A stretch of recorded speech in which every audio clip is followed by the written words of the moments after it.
Hello बच्चों, सही Chandrashekhar Azad college में राजनीति शास्त्र की क्लास में आपका स्वागत है। बीए सेकेंड ईयर की। आज हम पढ़ेंगे प्रमुख राजनीतिक विचारक। इसके अंतर्गत प्राचीन भारतीय राजनीतिक चिंतन की विशेषताएं आती हैं। हिंदू दार्शनिक चिंतन का मूल विषय मनुष्य का एक स्वरूप है। मनुष्य भौतिक और रासायनिक तत्वों का भौतिकवादी जीवांतर समूह मात्र नहीं है। मनुष्य का अंतर्गत सार तत्व यह है कि उसमें देवी अंश है। मानवात्मा की गरिमा और पवित्रता की यह अवधारणा उन राजनीतिक विचारकों में भी परिलक्षित होती है जिन्होंने राजनीतिक शक्ति में यथार्थवादी वृद्धि अथवा राजा की गरिमामय देवता का बखान किया है। ये विचार हैं विश्वनाथ प्रसाद वर्मा के। अब हम समझेंगे कि राजनीतिक चिंतन क्या है। एक लंबे समय तक विशुद्ध जनों में यह धारणा प्रचलित रही है कि राजनीतिक चिंतन के क्षेत्र में प्राचीन भारत का कोई योगदान नहीं है। मैक्स मूलर जैसे ख्यातिलब्ध विद्वान ने लिखा है कि हिंदू मस्तिष्क में केवल दर्शन और धर्म के क्षेत्र में कार्य किया है, सृजन किया है और उपासना भी की है। परंतु एक शताब्दी में संपन्न नवीनतम सत्याधिक साहित्यिक शोधों ने इस धारणा को मिथ्या सिद्ध कर दिया है। डॉक्टर बेनी प्रसाद के शब्दों में अपनी पूरी गंभीरता में इससे उन समस्याओं का निराकरण किया जो समाज में मनुष्य के संगठन से उत्पन्न होती है।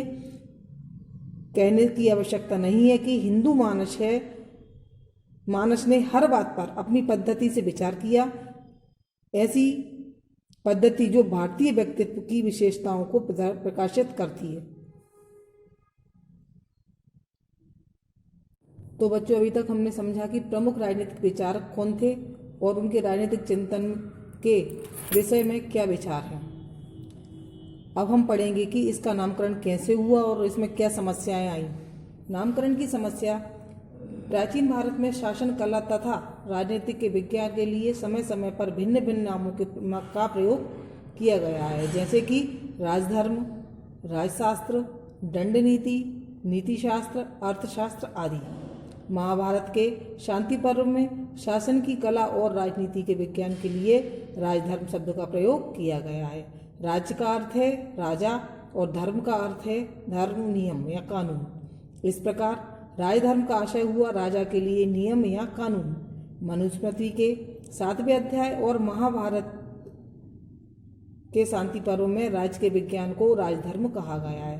दंड नीति इस प्रकार का एक शब्द है। इस शब्द का अर्थ स्वतः ही स्पष्ट होता है। यह दंड नीति इसलिए है क्योंकि राज्य का आधार बल है जिसके द्वारा वह अपनी इच्छाओं का पालन करता सुनिश्चित करता है। राज्य का आधार संप्रभुता है। मनु के अनुसार जब सब लोग सो रहे हों तो दंड उनकी रक्षा करता है। दंड का प्रयोग समाज में व्यवस्था स्थापित करने के लिए आवश्यक है। एस अंत्यकर के शब्दों में राज्य के पीछे विद्यमान अंतिम तत्व बल है। यदि इसका प्रयोग नहीं किया जाता तो इसका अर्थ होगा मत्स्य न्याय की स्थापना।